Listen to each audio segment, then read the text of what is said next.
सहनावतु सहनौ भुनक्तु सह वीर्यङ्करवावहै तेजस्विनावधीतमस्तु मा विद्विषावहै। ॐ शान्ति शान्ति शान्तिः। ॐ पूर्णमदः पूर्णमिदं पूर्णात् पूर्णमुदच्यते पूर्णस्य पूर्णमादाय पूर्णमेवावशिष्यते। ॐ शान्ति शान्ति शान्तिः। श्रुतिस्मृतिपुराणानाम् आलयं करुणालयं नमामि भगवत्पादं शङ्करं लोकशङ्करं शङ्करं शङ्कराचार्यं केशवं बादरायणं सूत्रभाष्यकृतौ वन्दे भगवन्तौ पुनः पुनः। ईश्वरो गुरुरात्मेति मूर्तिभेदविभागिने व्योमवद्व्याप्तदेहाय दक्षिणामूर्तये। ॐ पार्थाय प्रतिबोधितां भगवता नारायणेन स्वयं व्यासेन ग्रथितां पुराणमुनिना मध्ये महाभारतम् अद्वैतामृतवर्षिणीं भगवतीम् अष्टादशाध्यायिनीम् अम्ब त्वामनुसन्दधामि भगवद्गीते भवद्वेषिणीम्। यं ब्रह्मा वरुणेन्द्ररुद्रमरुतः स्तुन्वन्ति दिव्यैस्तवैः वेदैः साङ्गपदक्रमोपनिषदैः गायन्ति यं सामगाः। ध्यानावस्थिततद्गतेन मनसा पश्यन्ति यं योगिनः यस्यान्तन्न विदुःसुरगणाः देवाय तस्मै नमः।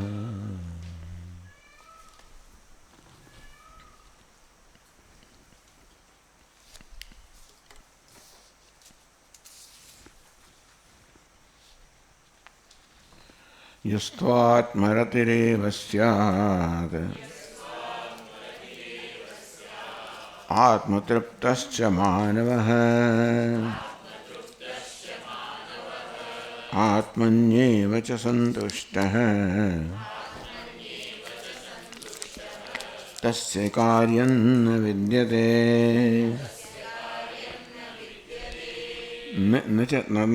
नैव तस्य कृतेनार्थः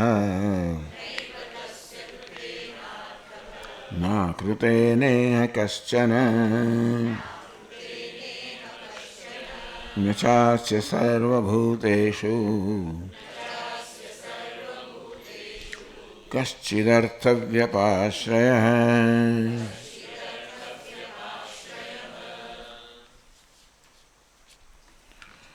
अघायुः इंद्रियारामः मोघम पार्थ सजीवति। हे पार्थ, इंद्रिया आराम छे, इंद्रियोना विषयમાં રમણ કરનારો છે એ અઘાયુ છે, એટલે કે પાપમય જીવનનું જીવન છે. મોગમ પાર્થ સજીવતે, એનો જીવો વ્યર્થ છે. આમ એક બાજુ બતાવે પછી કહે છે કે યસ્તુ, પરંતુ જે કોનું જીવન સફળ છે, યસ્તુ આત્મરતિરેવ સ્યાत् આત્મતૃપ્તશ્ચ માનવઃ. તો જે અજ્ઞાની મનુષ્ય છે, અવિવેક અજ્ઞાની તો ખરો, અવિવેક પણ ખરો, જેની રતિ તુષ્ટિ તૃપ્તિ બધું વિષયોમાંથી આવે છે, એની તુલનામાં જ્ઞાની પુરુષની રતિ તુષ્ટિ અને તૃપ્તિ આ બધું આત્મામાંથી આવે છે. આત્મરતિરેવ સ્યાत्, એની રતિ આત્મામાં જ છે. એટલે રતિનો અર્થ એ છે કે તમે જે પ્રિય વિષય હોય એનું ચિંતન કરવામાં જે આનંદ આપણે માણતા હોય એને રતિ કહેવાય. આત્મા સૌથી પ્રિય છે માટે એનું ચિંતન છે એ જ આનંદ આપનારું છે. આત્મસંતુષ્ટ પ્રિય વિષયને પ્રાપ્ત કરવાથી આપણે જે આનંદ જન્મે એને સંતોષ કહેવામાં આવે છે. આત્મા નિત્ય પ્રાપ્ત છે માટે આત્માથી એને સંતોષ છે. સંતોષ માટે એને બીજો કોઈ વિષયની કશાની જરૂર નથી. આત્મતૃપ્ત માનવ તૃપ્તિપૂર્ણ આનંદ પણ એનો આત્મામાં જ છે. આવો જે ભાગ્યશાળી મનુષ્ય છે તસ્ય કાર્યમ ન વિદ્યતે, એને હવે જીવનમાં કશું કરવાનું નથી. કાર્ય કરવું પડે એવું કે હવે એના પર કોઈ દબાણ નથી.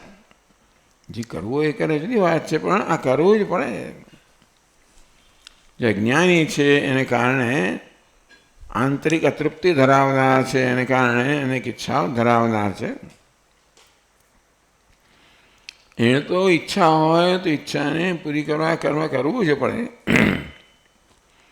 ઈચ્છા હોય તો એ કર્મ ના કરીએ તો મનમાં ઘણો સંઘર્ષ જન્મે. એક બાજુથી મન ઈચ્છે છે ને આપણે એની ઈચ્છા પૂરી કરતા નથી,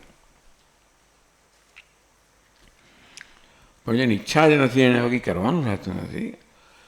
આમ જે ભાગ્યશાળી પુરુષ છે જેને જેનું ધ્યેય સિદ્ધ કર્યું છે એનું વર્ણન આ 17મા શ્લોકમાં કરવામાં આવ્યું.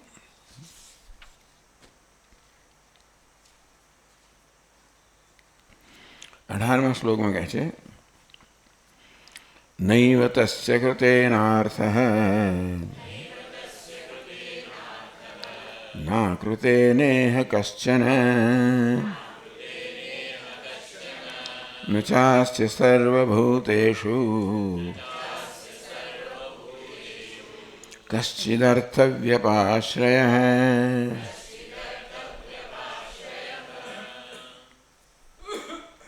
તસ્ય કૃતેન અર્થ નૈવ, કૃતેન કર્મણા, કર્મથી એણે કશું અર્થ એટલે પ્રયોજન સિદ્ધ કરવાનું નથી.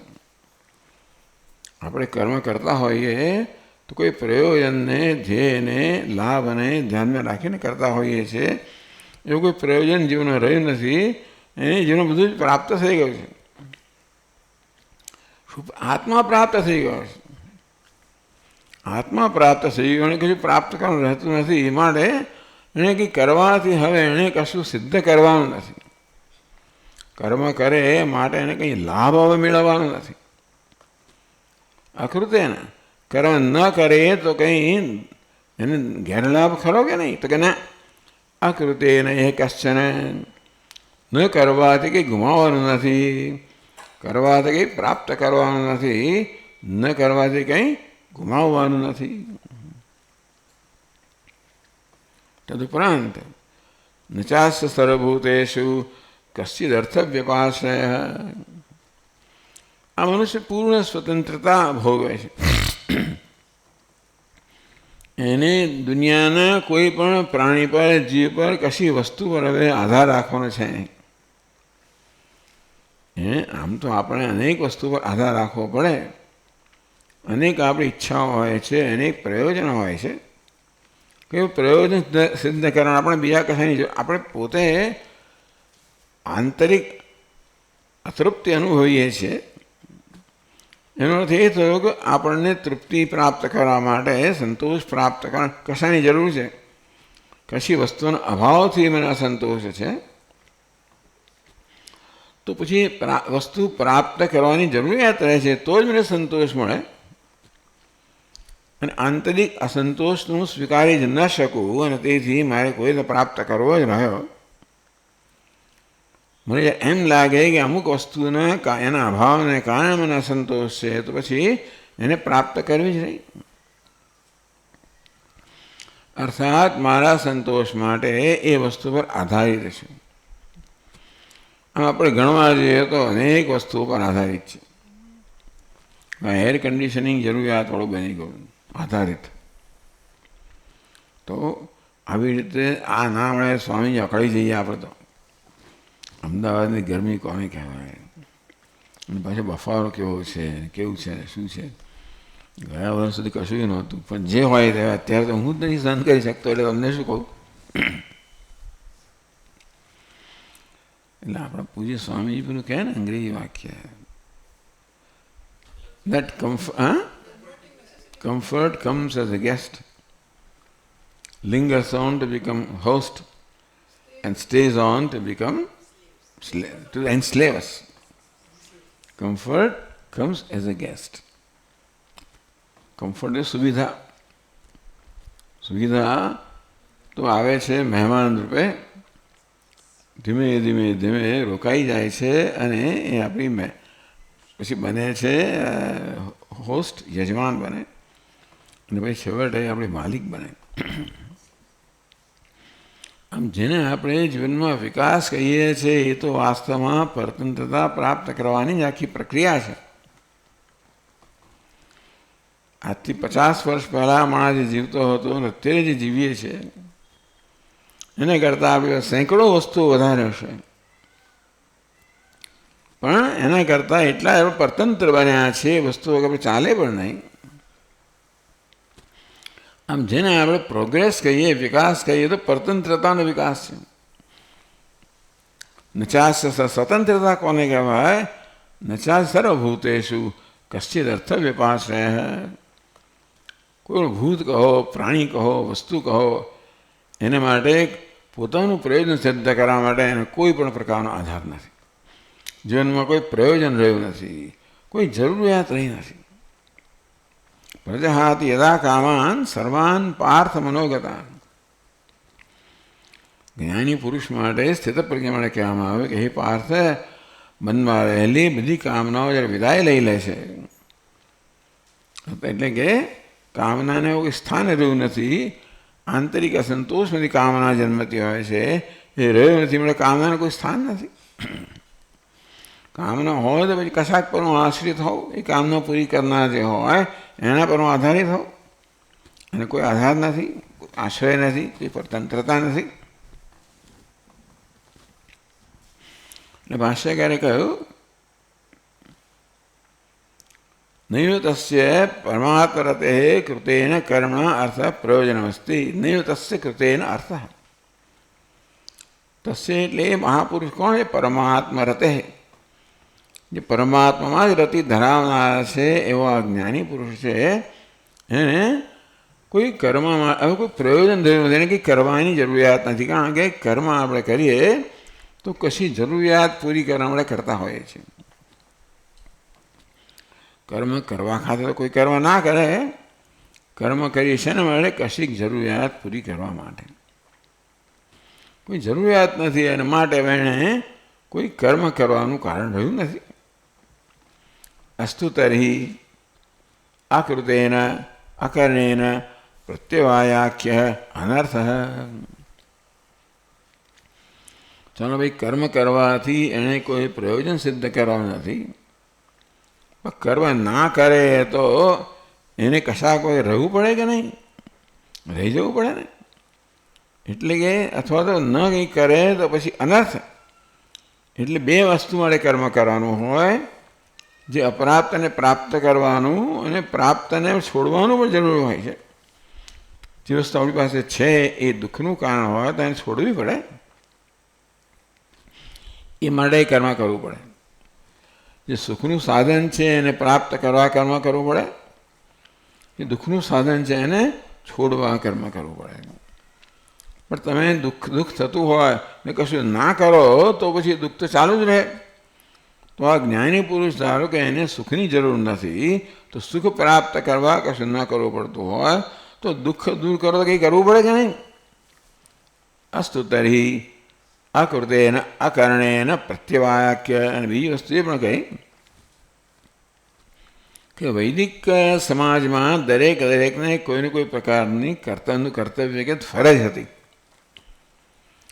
અને કહ્યું કે જો ફરજ ના બજાવો તો તમને પાપ લાગે, નરકમાં જવું પડે. અકારણે પ્રત્યવાય. તો આ જ્ઞાની પુરુષ પણ આ સમગ્ર વ્યવસ્થાનો અંશ જ છે ને, એને પણ એને ફરજો ખરી કે નહીં? અને ફરજ ના બજાવે તો એને પણ આવી રીતે પાપ લાગે કે સજા થાય કે ના થાય? તો કે ના. અસ્તુ તર્હિ અકૃતેન અકર્ણેન પ્રત્યવાયાખ્ય અનર્થ. કર્મ કરવાથી ધારો કે એને કોઈ લાભ નથી થવાનો, તો પણ કર્મ ન કરવાથી પોતાની ફરજ ચૂકી જાય છે. ફરજ ચૂકી જવાને કારણે એને પાપ લાગે, નરકમાં જવું પડે, એને સજા થાય, એ તો ખરું જ ને. તો કે નહીં, ન કૃતેને કશ્ચન અકૃતેને, તો કે ન કરવાથી એને કોઈ પ્રકારનો ગેરલાભ નથી. કશ્ચિદપી પ્રત્યવાય પ્રાપ્ત રૂપ આત્મહાનિ લક્ષણ, તો એને પ્રત્યવાય પ્રાપ્તિ થાય. પ્રત્યવાય એટલે આપણે જે કરવાનું છે ન કરીએ તો આપણે પાપ લાગે. એવું કોઈ પ્રત્યવાય કહો, પાપ કહો, એટલે ન કરવાથી એને કોઈ પાપ લાગતું નથી.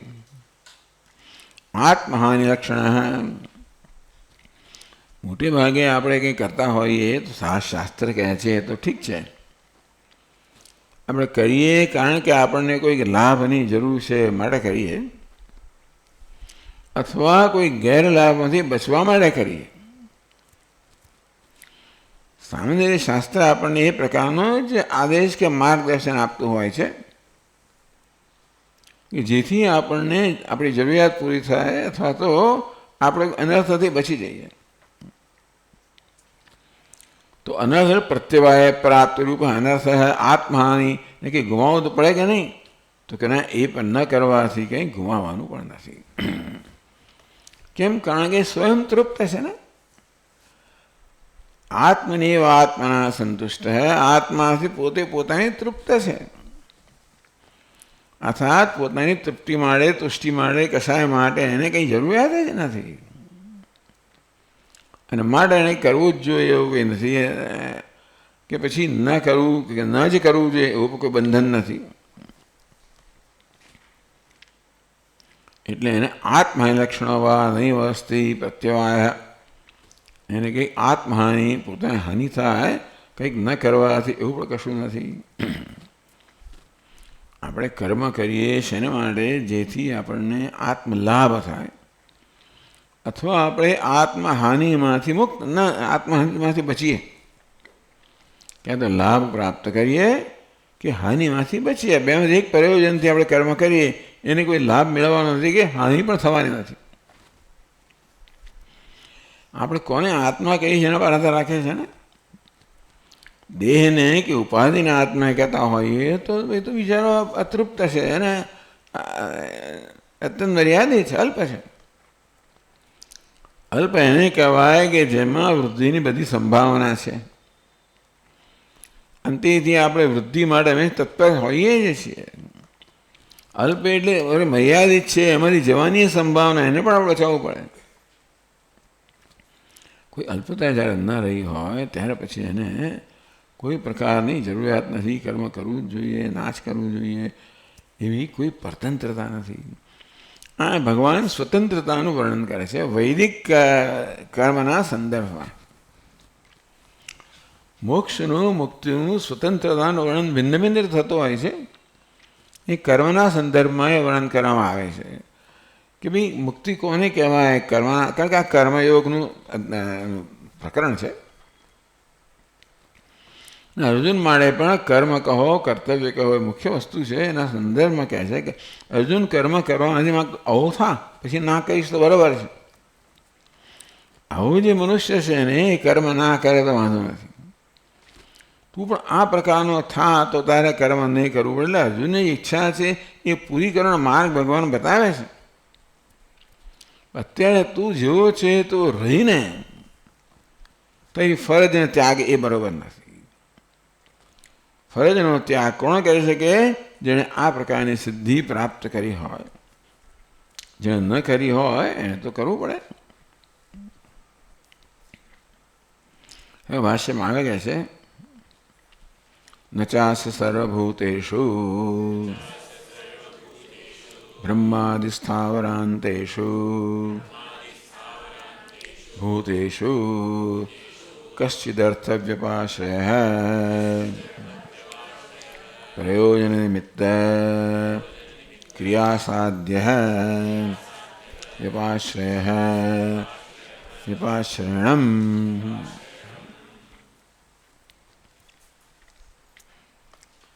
ન ચ અસ્ય સર્વભૂતેષુ કશ્ચિત અર્થવ્યપાશ્રય. કોઈ પ્રાણી પર, કોઈ વસ્તુ પર, કોઈ પદાર્થ પર, હવે એટલે કે બ્રહ્માદિ સ્થાવરાંતેષુ, બ્રહ્માજીથી માંડીને સ્થાવર સુધીના જે કંઈ જળ ચેતન, જે કંઈ જીવો છે, જે કંઈ પદાર્થ છે, કશ્ચિદ અર્થવ્યપાશ્રય, અર્થ એટલે પ્રયોજન, અર્થવ્યપાશ્રય પ્રયોજન નિમિત્ત ક્રિયા સાધ્ય વ્યપાશ્રય, વ્યપાશ્રયમ, કે કર્મ કરવાથી આપણું કંઈક પ્રયોજન સિદ્ધ થાય, એને કોઈ પ્રયોજન ન રહ્યું હોવાને કારણે કશાય પર આધારિત નથી. પ્રયોજન નિમિત્ત ક્રિયા સાધ્ય વ્યપાશ્રય, પ્રયોજન નિમિત્ત ક્રિયા, કોઈક પ્રયોજન આપણું હોય, એ પ્રયોજનને ધ્યાનમાં રાખીને આપણે કંઈક કર્મ કરીએ, એ કર્મથી જે પ્રાપ્ત થવાનું સાધ્ય એ વ્યપાશ્રય, એ જાતનો વ્યપાશ્રય કહો, આશ્રય કહો, આધાર કહો, પરતંત્રતા કહો, એવું કશું એને રહ્યું નથી.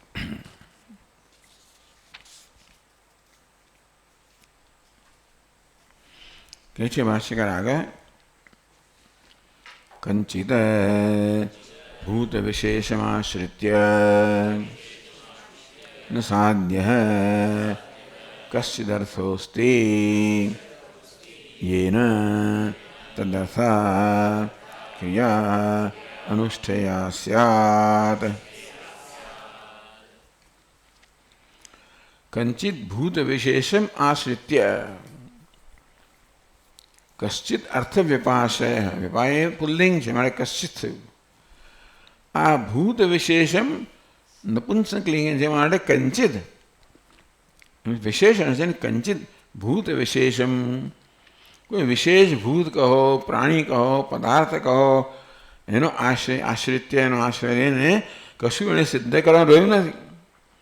કંઈક જરૂરિયાત હોય તો જરૂરિયાત પૂરી કરવા માટે આપણે કશાક પર આધારિત હોઈએ. આપણી પાસે હોત તો આધારિત ન હોત, પણ આપણે કંઈ જરૂરિયાત છે માટે આપણી પાસે કંઈક ખૂટે છે, અને માટે કશીક વસ્તુ હોય, પદાર્થ હોય, જીવ હોય, જેના પર આ બધા જે આપણી જરૂરિયાત પૂરી કરે એના પર આધારિત છે. તો એવું કશું છે નહીં, આને કારણે કોઈ જરૂરિયાત નથી. તો જેને માટે કંઈક કરવું પડે, આપણે કર્મ કરતા હોઈએ છીએ, કશું ને કશું કરીએ, જેથી કર્મના પરિણામે આપણને ઈચ્છિત વસ્તુ પ્રાપ્ત થાય, જે નથી એ પ્રાપ્ત થાય, અને ક્યાંકથી પ્રાપ્ત થાય, એટલે ક્યાં તો કોઈ વ્યક્તિ પર આધારિત હોઈએ, એની પાસેથી મેળવવાનું હોય, કે વસ્તુ પર આધારિત હોય, વસ્તુ મેળવવાની હોય. એ પ્રકારે કર્મ કરવાનું પ્રયોજન છે, કોઈક પ્રકારનું આવું એના આશ્રય લઈને આપણે કશુંક સિદ્ધ કરવાનું છે, પણ એને કંઈ સિદ્ધ કરવાનું નથી, મેળવવાનું નથી, પુરવાર કરવાનું નથી. એ અગત્યની વસ્તુ છે, પુરવાર કરવું. માણસ બિચારાનું મોટાભાગનું દુઃખ તો પુરવાર કરવામાં જ છે. દુનિયા સમક્ષ મારી જોડે પુરવાર કરવી પડે કે હું સ્વીકાર્ય છું. આપણે દુનિયાના સ્વીકારની જરૂર છે, અને તેથી દુનિયાના સ્વીકારને પ્રાપ્ત કરવા માટે આપણે બેવડા વળી જઈએ. નું કારણ એ છે કે હું મારી જાતનો સ્વીકાર કરતો નથી, માટે મને દુનિયા પાસે સ્વીકારની જરૂર છે. સ્વામીજી, હું મારો સ્વીકાર કેમ કરી શકું? હું તો દીનહીન છું, અલ્પ છું, મારો સ્વીકાર કેમ કરી શકું? આ માણસ બિચારો અલ્પતાની લાગણીથી પીડાતો હોવાના કારણે પોતાનો સ્વીકાર કરતો નથી. એટલા જ માટે અન્યના સ્વીકારની જરૂરિયાત ધરાવે છે. આજે જરૂરિયાત આપણો ઉત્પન્ન થઈ એ આપણી આંતરિક અલ્પતાને કારણે કે આંતરિક અસ્વીકારને કારણે બધી જરૂરિયાતો ઉત્પન્ન થઈ. એથી કંઈક હું કરું કે ના કરું, જેથી મને દુનિયા પાસેથી સ્વીકાર પ્રાપ્ત થાય, તો હું બરોબર છું, સ્વસ્થ છું, સલામત છું, સ્વીકાર્ય છું. આ બધાનો ઉપાય તો એક જ છે કે પોતે પોતાનો સ્વીકાર કરો. પણ કેવું થાય? બધી રીતે અલ્પ છું. દેહથી અલ્પ છું, મનથી અલ્પ છું, બુદ્ધિથી અલ્પ છું, સ્મૃતિ સ્વામીજી બધી રીતે body wise limited, mind wise, memory wise limited, capacity wise limited, etcetera બધી રીતે લિમિટેડ. લિમિટેડ છું, મર્યાદિત છું, તો પછી કેવી રીતે હું મારો સ્વીકાર કરી શકું? વેદાંત કે કરને ભલે ને તું લિમિટેડ હોય, ભલે મર્યાદિત હોય, એને સંકોચ કે શરમ પામવાની જરૂર નથી કે હું મર્યાદિત છું. એમાં ભલે રહ્યો, મારો ચહેરો ભલે રહ્યો, મારું નાક ભલે રહ્યું, મારું કાન ભલે રહ્યો, પણ મને દુનિયાને સ્વીકારવાની જરૂર છે ને. એટલે દુનિયા કે તારું નાક પેલા આના જેવું છે, મિલના ભૂંગળા જેવું છે, તારા કાન સુપડા જ હોય, આવું બધું કહી કહીને આપણે અનેક પ્રકારની ગ્રંથિઓ ઉત્પન્ન કરે. એટલે આ પ્રકારે પોતાનો સ્વીકાર કરવા માટે દુનિયાને સ્વીકારની જરૂર છે. આમાં ને આમાં માણસનું આખું જીવન ખલાસ થઈ જાય છે. અન્યને સ્વીકારીએ કેમ બનવું, જાણવું પડે કે શું કરીશ તો સ્વીકાર કરશે, અને એ પ્રકારે બધું કરવું પડે. આપણે ન ગમતું હોય તો કરવું પડે, આમ અણગમતી વસ્તુ કરવી પડે, ગમતી વસ્તુ છોડવી પડે, કેટલું બધું કરવું પડે. પણ લાચાર છું. જ્યાં સુધી હું મારી જાતનો સ્વીકાર કરી શકતો નથી ત્યાં સુધી હું લાચાર છું, અને મારે અન્યનો દુનિયાનો સ્વીકાર પ્રાપ્ત કરવો જ રહ્યો. યથા સર્વભૂતેષુ કશ્ચિદ અર્થ વ્યપાશ્રય. અને કોઈના સ્વીકારની આવશ્યકતા નથી, કે સ્વયં પોતાનો સ્વીકાર કરે છે. સ્વીકાર કરવાનો સ્વીકાર થતો હોય છે. સ્વીકાર કરી શકતા હોય તો બધા સ્વીકાર કરે છે, પણ સ્વીકાર થતો નથી. સ્વીકાર થઈ જવો જોઈએ. ક્યારે થાય? મારી પાસેથી જે પ્રકારની અપેક્ષા મને છે એ અપેક્ષા ધરાવનાર હું હોઉં તો મારી જાતે સ્વીકાર થાય. મારી પાસે અનેક પ્રકારની અપેક્ષા મને છે, એ અપેક્ષા બહુ ઊંડો ઉતરું છું. એટલા માટે તો મને બીજાના સ્વીકારની જરૂર છે. બીજા એટલે આમ ભગવાને જેવો ધ્યેય કહ્યું કે તું કેવો છે? નચા સર્વભૂતેષુ. અને કોઈ પણ ભૂત પ્રાણી માટે, કશાય માટે કોઈ પ્રકારનો અર્થ સિદ્ધ કરવા માટે કોઈ આધાર નથી, કોઈ પરતંત્રતા નથી. બધી પરતંત્રતાથી મુક્ત છે.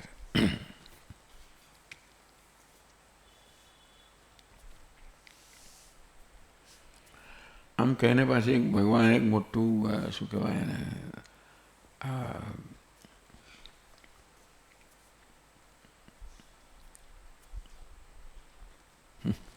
એક ચાપખો લગાવે છે. ન ત્વમ એતસ્મિન સર્વતઃ સંપૃતોદકસ્થાનીયે સમ્યક દર્શને વર્તસે. ક્યારે હોય? જ્યારે સમ્યક દર્શન હોય, વાસ્તવિક યથાર્થ દર્શન હોય, વસ્તુ જેવી છે તેવી તેને જાણવી. શરૂઆત આપણે પોતાના નથી, કારણ કે આપણી સભાનતા સૌથી પહેલાં આપણી પોતાના વિશે જ હોય છે. આપણે આત્મસભાન છે, મનુષ્ય હોવાને કારણે આત્મસભાન છે, માટે આપણે આપણી જાતથી સતત સભાન હોઈએ છીએ, ત્રાસી જઈએ છીએ. એ આત્મસભાનતા છે ને એ બહુ દુઃખનું એટલા માટે કારણ છે. એવા આત્માની સભાનતા છે જે આત્મા અધૂરો છે. હવે એટલે અસ્વીકાર તો આપણો અંદર રહેલો છે, અને અસ્વીકારને કારણે પોતાની સાથે સંઘર્ષ છે. હું મારો સ્વીકાર કરતો નથી. હવે આંતરિક સંઘર્ષ જ્યાં સુધી મર્યાદામાં હોય ત્યાં સુધી માણસ જીવી શકે, વ્યવહાર કરી શકે. અમુક મર્યાદાથી વધી જાય ત્યારે સ્વીકાર ન થાય, ત્યારે જાત જાતના વ્યસનોનો આશ્રય લેવો પડે, પોતાને ભાગી જવું પડે. આમ તો દરેક મનુષ્ય પોતાને ટાળવા પ્રયત્ન કરતો જ હોય છે, પોતાને ભાગી જવા પ્રયત્ન કરતો જ હોય છે. મોટાભાગની પ્રવૃત્તિઓ છે ને સેલ્ફ એસ્કેપ, પોતે એસ્કેપ થવા માટે, પોતાનાથી ભાગી જવા માટે, પોતાનો સામનો ન કરવો પડે એ માટેની આ બધી પ્રવૃત્તિઓ હોય છે. મારી જાતને કશા ને કશામાં વ્યસ્ત રાખું છું, જેથી મારે મારી જાતનો સામનો ન કરવો પડે. એટલે પેલો સાધુ જે છે, સિમ્પલી સિટિંગ સ્વામી, પોતા પૂજ્ય સ્વામીની વાત છે કે મંદિરમાં શિવજીની સામે રોજ આવીને એક સાધુ બેસે અને બેસી જાય, કશું કરે નહીં. એમ કરવા માટે રોજ જે એક વાડકી ભરીને ચોખા ભાત મળે નૈવેદ્ય. તો પછી તે એક વખત એવું થયું કે ભાઈ એનો એડમિનિસ્ટ્રેટર બદલાવ અને હિસાબ કરતો હતો. ખબર પડી કે આ માણસ એક વાડકી ભાત શેના માટે કંઈ કર્યા વગર મળે છે, બંધ કર્યો. પેલો બિચારો ભૂખ્યો એક દિવસ 2 દિવસ પછી ગયો કે મને અમારો ભાત બંધ થઈ ગયો. ભાઈ તું કંઈ કરતો નથી તો તમે પણ આવો ને, કંઈ ના કરો. એમાં શું છે, કંઈ ના કરવામાં શું છે? અને બેસી ગયો સાથે એ પણ 2 દિવસે. પછી આમ 2 મિનિટ થઈને પછી આમ જોવા નહીં, બેસી રહ્યો. પગ હલાવવા, પગ નહીં હલાવવાના, હાથથી લખવાનું નહીં. 5 મિનિટ માણસ ત્રાસી ગયો, ઊભો થઈ ગયો કે આ તો શક્ય જ નથી, એ ના કરવું શક્ય જ નથી. એટલે આવું જોઈએ. જ્યાં પોતાનો સ્વીકાર છે ત્યાં જ આપણે કંઈ કર્યા વગર રહી શકીએ. બાકી અંદર સંઘર્ષ ચાલ્યા જ કરતો હોય મારી પોતાની જ સાથે. મને મારા પોતાને જ અસંતોષ છે, મારો પોતાનો અસ્વીકાર છે, ત્યારે હું શાંતિથી બેસી શકતો જ નથી.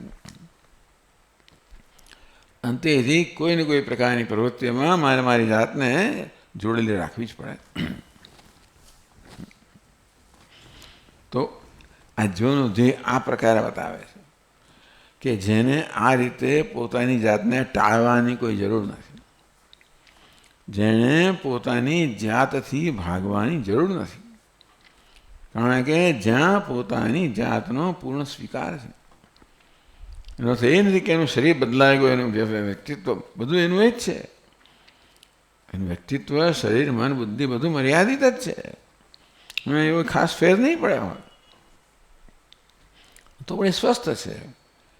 કારણ કે હવે દેહ, મન, બુદ્ધિના આત્મા જાણતો નથી, એ આત્માના આત્મા જાણે છે, મને સ્વસ્થ છે. પણ નત્વમ એતસ્મિન સર્વતઃ સંપ્લોદક સ્થાને સમ્યક દર્શને વર્તસી. પણ હે અર્જુન, તું આ દર્શન ધરાવતો નથી. સર્વતઃ સંપ્લોદકે, સંપ્લોદક સ્થાને ભગવતે બીજા અધ્યાયમાં ભગવાને દૃષ્ટાંત આપ્યું ને.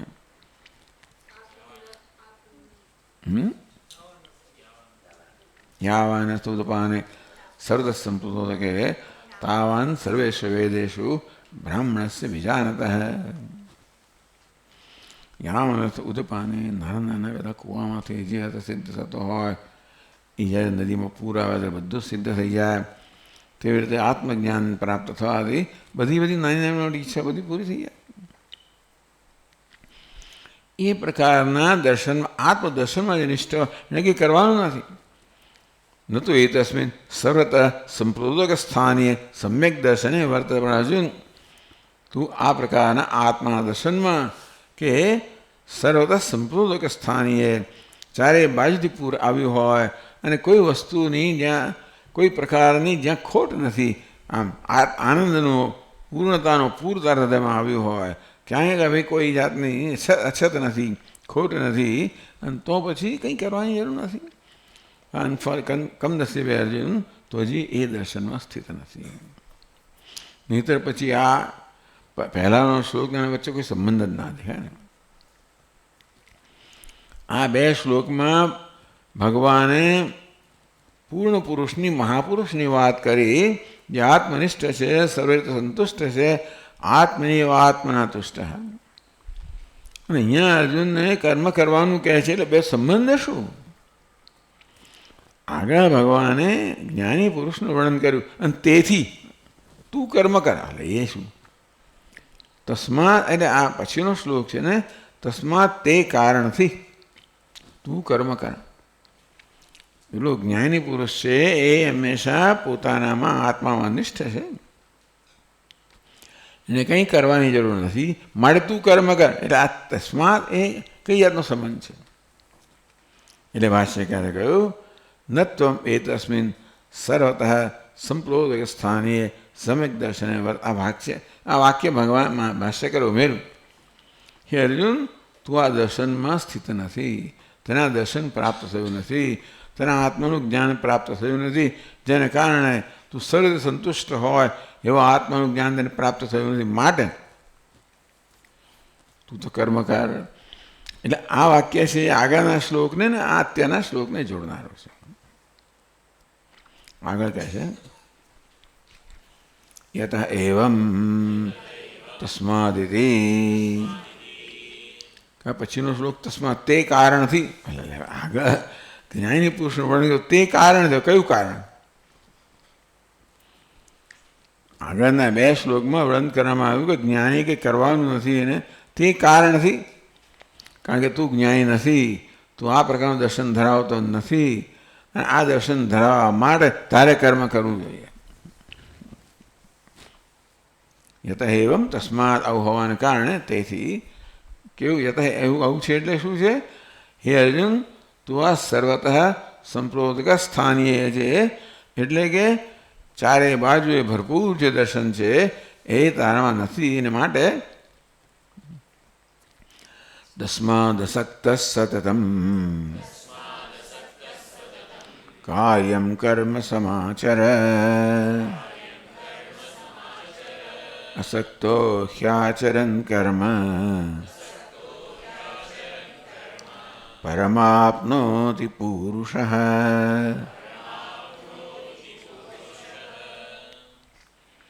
તસ્માત તે કારણથી અસક્ત સન કર્મફળ વગેરેની બધી આસક્તિ મુક્ત થઈને સતતમ સતત કાર્યમ કર્મ કાર્ય કર્તવ્ય જે કર્મ કરવાનું છે સમાચાર સારી રીતે કર. હે અર્જુન, તે કારણથી તું તારું કર્તવ્ય કર્મ સારી રીતે કર. તો ભગવાન એનાથી શું લાભ થશે? અસક્તો હિ આચરણ કર્મ પરમ આપનોતિ પુરુષ. હિ કારણ કે અસક્ત કર્મફળની આસક્તિથી મુક્ત છે. કર્મ કરવાથી પોતાને શું વ્યક્તિગત લાભ થાય એ પ્રકારની ગણતરીથી મુક્ત છે. સાજી કર્મ કરવા ખાતર કર્મ કરે. કર્મ કરવાથી મને કશો લાભ થશે એનામાં આસક્તિ. પણ પોતાને લાભની કોઈ ગણતરી કર્યા વગર જે કરવાનું છે કરે છે. કેમ કરે છે? કે મારે કરવું જોઈએ, મારું કર્તવ્ય છે, મારી ફરજ છે માટે કરું છું. મને લાભદાયી છે માટે નહીં, પરંતુ મારી ફરજ છે. અર્જુન કર્મ કરતો રોકાઈ ગયો, કારણ કે આ કર્મ કરવા દ્વારા એને કોઈ લાભ જણાયો નહીં, બધો ગેરલાભ જ જણાયો. બધા સ્વજનની હત્યા મહાન ગેરલાભ એને જણાયો. અંતિમ આ કર્મ કરવાનું પ્રયોજન શું? મને કોઈ પ્રયોજન દેખાતું નથી. તો શું પ્રયોજન છે ભાઈ? અર્જુનને આ કર્મ કરવાનું પ્રયોજન ખરું? અર્જુનને કોઈ પ્રયોજન જણાતું નથી. એને તો બધો ગેરલાભ જ જણાય છે કે આ દ્વારા મારા સ્વજનોની હત્યા થશે, અને તેથી આ કર્મ કરવાનું શું પ્રયોજન, શું લાભ? ખરો કે લાભ?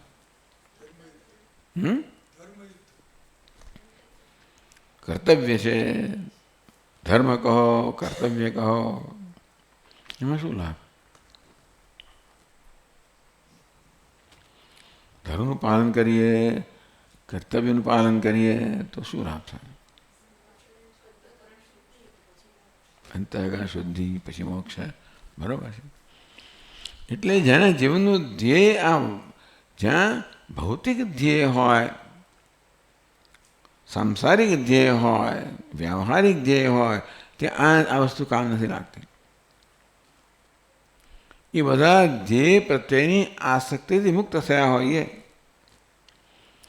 અને મોક્ષ એ આપણા જીવનનું ધ્યેય હોય તો જ આપણે રાગદ્વેષ છોડીને કે આસક્તિ છોડીને આ કર્મ કરી શકીએ. બાકી શક્ય જ નથી. ક્યાંક આસક્તિ હોય તો ક્યાંક આસક્તિ છૂટે.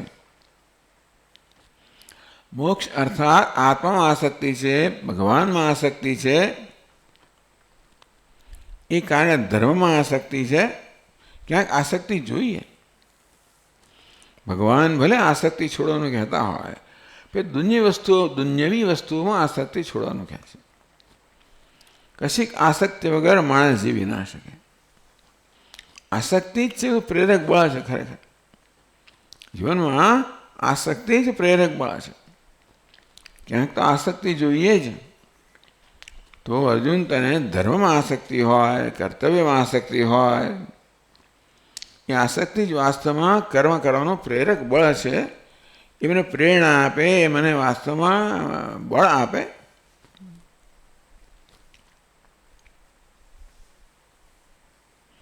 તસ્માત અસક્ત સન સતતમ કાર્યમ કર્મ સમાચર. માટે અનાસક્ત બને કર્મફળની આસક્તિ મુક્ત થઈને કાર્ય અર્થાત તારું કર્તવ્ય કર્મ છે એ તું સમાચર સાહિત્યનું આચરણ કર. શું લાભ થશે ભગવાન? મોક્ષનો લાભ થશે. અસક્તો યાચરણ કર્મ પરમાત્મોદિ પુરુષ. જ્યાં સુધી જીવનમાં નાની નાની વસ્તુ જોઈએ છે ત્યાં સુધી આવી ગણિત થયા કરવાની, ત્યાં સુધી આસક્તિથી મુક્ત ના થઈએ. પરમાત્માથી પુરુષ જ્યારે પરમાત્મામાં આસક્તિ હોય ત્યારે જ પછી નાનકડી વસ્તુની આસક્તિ મુક્ત થઈએ, અને તો જ પછી આપણે અનાસક્ત રહીને કર્મ કરી શકીએ. આ શ્લોક મેં આગળ ઘણીવાર કહ્યું છે. ગાંધીજીને પ્રિય એટલે ગાંધીજીના ત્યાં આશ્રમમાં પણ આ શ્લોક ત્યાં લખવામાં આવ્યો છે. ગયો નથી પણ મને ખબર છે ત્યાં હતો. એટલે કે ભાઈ આ કેમ કર્મઠ હતા ને માણસ, તો બીજી ગાંધી કર્મઠ પૂરેપૂરા જેને કર્મઠ આપણે કહીએ ને આપણા કર્મ, એવા કર્મઠ માણસ. અને એમને બધું પેલું એને બધા નાનું જેવા બધા કર્મઠો. એટલે એમને આવો શ્લોક બહુ ગમે. કાર્યમ કર્મ સમાચર, કર્તવ્ય કર્મ કરે. એટલે કર્તવ્ય કર્મ કરવું એનાથી લાભ છે કે નહીં? અસક્તો હ્યાચરણ કર્મ પરમાત્માદિ પુરુષ. ભગવાન કહે છે કે અનાસક્ત રહીને કર્મની આસક્તિ મુક્ત રહીને કર્મ કરવાથી તું પરમાત્માને પ્રાપ્ત કરીશ. હવે આપણે વચ્ચે એક વખતથી ઉમેરીએ છીએ અંતઃકરણ શુદ્ધિ ફલાણા. અહીં એવું કહ્યું નથી ભગવાને. એટલે ભાષ્યકાર તો ઉમેર છે જ, કારણ કે જે સિદ્ધાંત એમણે રચ્યો છે એમાં તો કર્મથી મોક્ષ મળે જ નહીં. પણ કર્મથી પણ મોક્ષ મળનારા માણસો એવું સમજ એવું ધારનારા માણસો છે. અને એટલે ગાંધીજી એમાં એક હતા. અને આપણે પેલા હા જય દયાલજી ગોયંકા અને બીજા આપણા તિલક, હા લોકમાન્ય તિલક. એમને માટે ભગવદ્ ગીતા એટલે કર્મ. ભગવદ મુખ્ય એનો વિષય છે કર્મ. ભલે શંકરાચાર્ય મારા જ્ઞાન એનો મુખ્ય વિષય છે, રામાનુજ માટે ભક્તિ મુખ્ય વિષય છે, અમને માટે કર્મ મુખ્ય વિષય છે. ગાંધીજી પણ એ જ પ્રકારના કહે છે. તસ્માત અસક્ત સંગવર્જિત સતતમ સર્વદા કાર્યમ કર્તવ્યમ નિત્યમ કર્મ સમાચર નિર્વર્તય. કારણ કે હે અર્જુન, તું આ સમ્યક દર્શનમાં નિષ્ઠ નથી. શું થયું અહીં?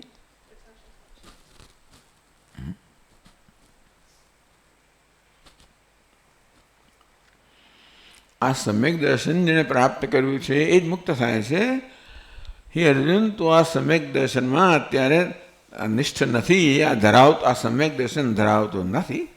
અને માટે એ સમ્યક દર્શન ધરાવવા માટે અસક્ત સંગવર્જિત.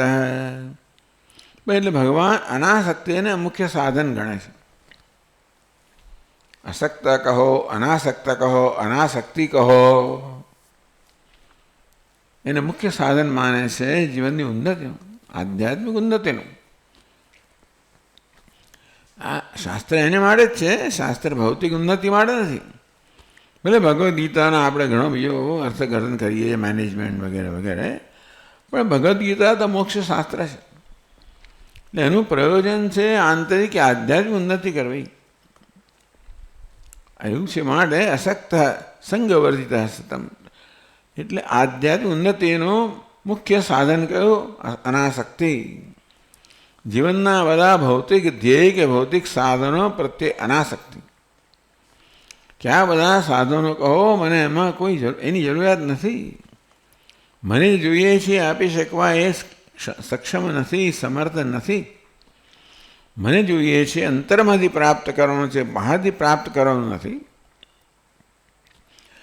કર્મ એ આંતરિક ઉન્નતિનું સાધન બનવું જોઈએ, બહારની ભૌતિક ઉન્નતિનું સાધન નહીં. આવી સ્પષ્ટ સમજ ધરાવતા હોઈએ તો જ પછી આપણે બહારની કોઈ ગણતરી વગર કર્મ કરી શકીએ. કે મને તો ગણતરી કરવાનું જ છે કે મને આમાં શું મળવાનું, એ શું મળવાનું એટલે ભૌતિક વસ્તુઓની જ ગણતરી થાય. એક વાર નક્કી થયું હોય જીવનમાં કે મોક્ષ મારા જીવનનું ધ્યેય છે, તો જ આ સંભવિત છે, બાકી સંભવિત નથી. એટલે અનાસક્તિ કહો, આસક્તિમાં અભાવ કહો, એ મોક્ષ માટેનું સાધન છે.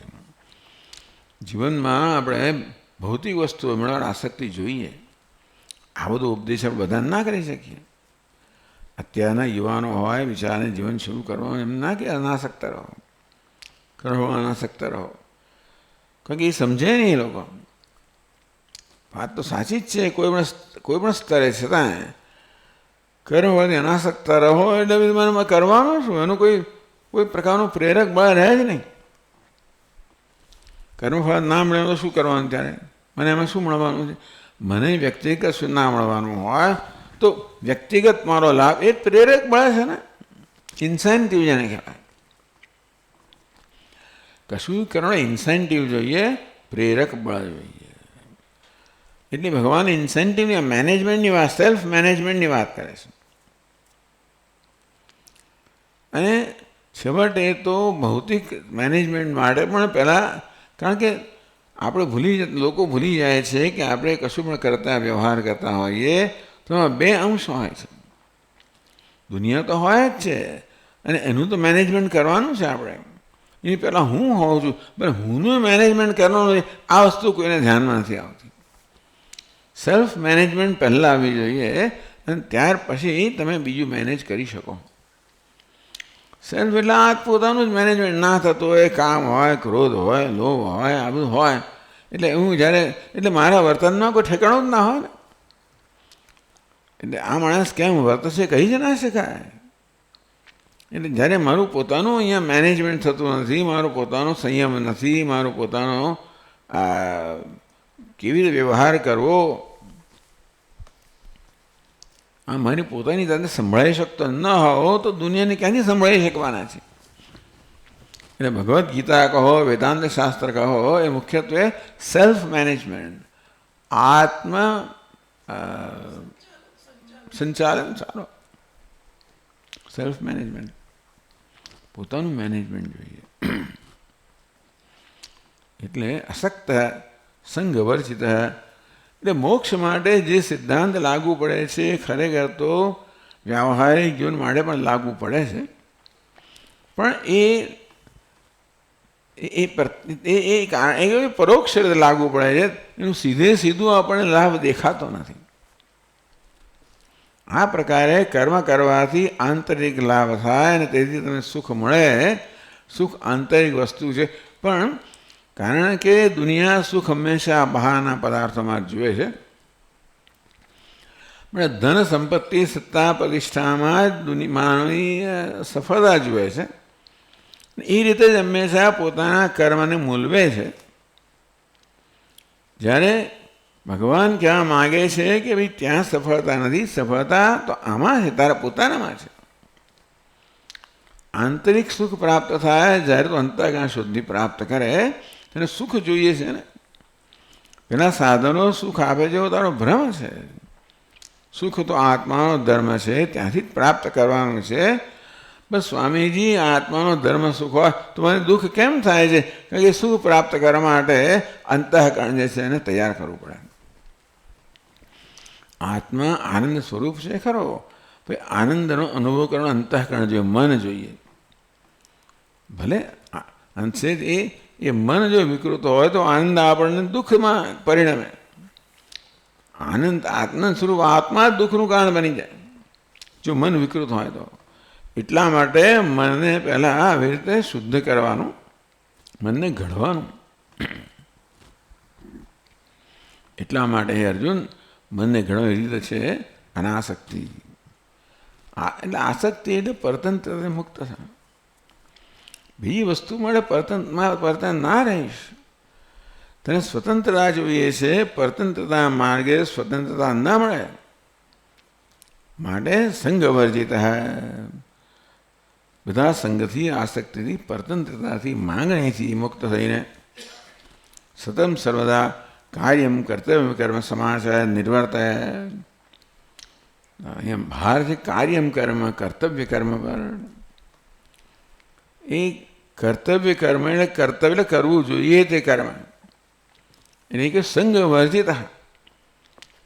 મુખ્ય પ્રશ્ન અર્જુનનો ને મનુષ્ય માત્રનો એ છે કે આ કર્મ કરવાથી શું લાભ થશે. અર્જુન સમક્ષ એ કર્મ છે એ કરવાથી તો ઘણો બધો ગેરલાભ એને જણાય છે ને. કેટલું નુકસાન થવાનું છે, પોતાના સગાવાલાઓ બધાને ગુમાવવાના છે, આમાંથી શું લાભ થાય. તો આવું અત્યંત ગેરલાભ કરાવનારું કર્મ કરવામાં અર્જુનને પ્રેરવાનું છે ભગવાને. કોઈ સામાન્ય વસ્તુ નથી. આમ સામાન્ય વ્યવહારિક વસ્તુ હોય તો તમે આમ આ લાભ બતાવીને તેને પ્રેરી શકો, પણ આ તો મહાભયંકર વસ્તુ છે જ્યાં આવી હિંસા થવાની છે, સ્વજનોને ગુમાવવાના છે. એવું કર્મ કરવાની પ્રેરણા આપવામાં એ કેટલું મોટું કામ છે. કરીશ્યે વચનમ તવ. અર્જુન જ્યારે તૈયાર થયો, ભગવાન આપનું વચન હું કરીશ, ત્યારે એ બહુ મોટી વસ્તુ છે કે આટલો બધો ગેરલાભ છે. એ હોવા છતાં પણ અર્જુન કરવા તૈયાર થયો. એટલે એના આ વસ્તુની સમજ ઉત્પન્ન થઈ. તું સંગ વર્જિત બધી આસક્તિને મુક્ત થઈને સતત કર્તવ્ય જે કર્મ છે એ કર. તો શું લાભ થશે? બીજી પંક્તિમાં કહે છે, અસક્તો હિ યસ્માત સમાચરન ઈશ્વરાર્થમ કર્મ કુર્વન પરમ મોક્ષમ આપનોતિ પુરુષ સત્વશુદ્ધિદ્વારેણ ઇત્યર્થઃ. હિ યસ્માત, કારણ કે અસક્ત જે આસક્તિથી મુક્ત છે. આ બહુ મોટી આસક્તિથી મુક્ત કંઈ સામાન્ય વસ્તુ નથી. આસક્તિથી મુક્તિમાં તો બધી છે, જ્યારે તપાસીએ ત્યારે કેટલી વસ્તુઓની આસક્તિનો આખો અમારી યાદી બનાવીએ, અને વસ્તુ જેમ નજીક આવતી જાય ને તેમને આસક્તિમાંથી છૂટવું અઘરું છે. આત્મસ્તુ કામાય સર્વમ પ્રેમ ભવ. નવા આરે પત્યુ કામાય પતિ. પહેલાં પતિથી શરૂ કર્યું ને સૌથી વધારે આસક્તિ જેમાં ત્યાંથી શરૂ કર્યું. ભાઈ પત્ની, ચાલો.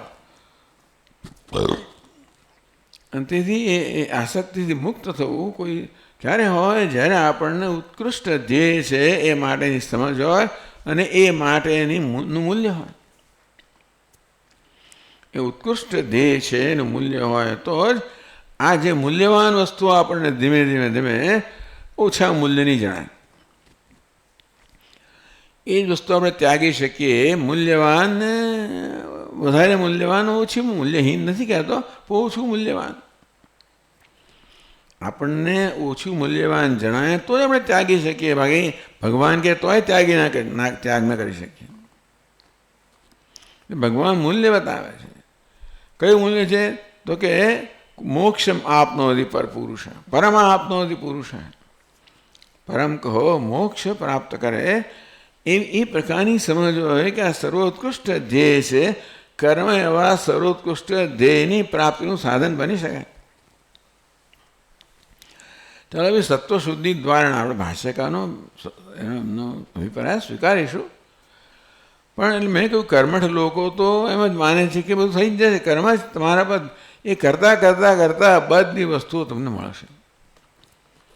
કર્મ કરવામાં જે તમારે બલિદાન આપવું પડતું હોય છે ને, કર્તવ્ય કર્મ કરવામાં તમારે કંઈ ને કંઈ સમર્પણ કરવું પડતું હોય છે.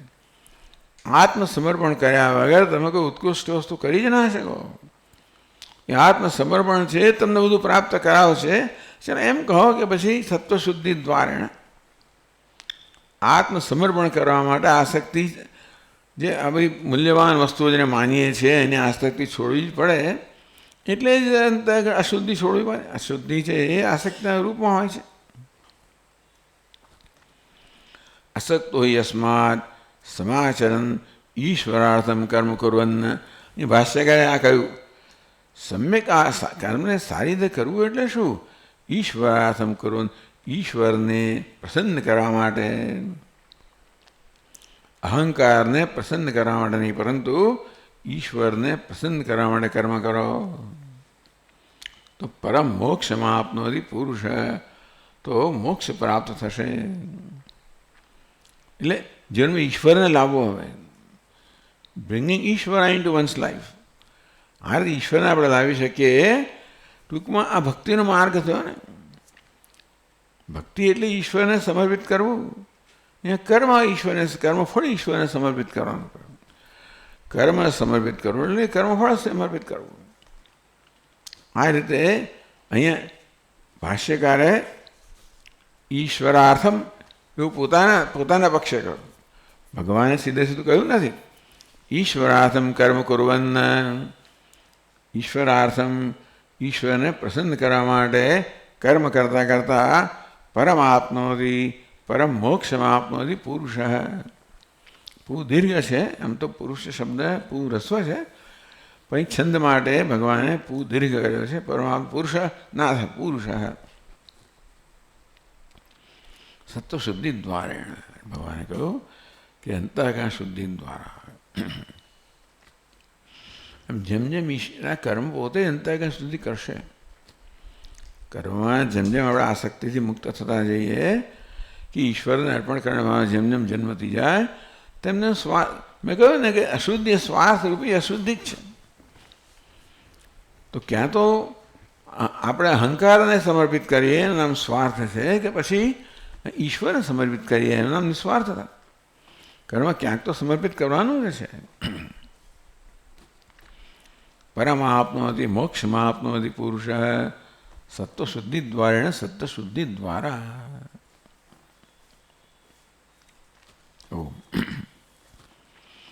ઓમ પૂર્ણમદઃ પૂર્ણમિદં પૂર્ણાત પૂર્ણમુદચ્યતે પૂર્ણસ્ય પૂર્ણમાદાય પૂર્ણમેવાવશિષ્યતે.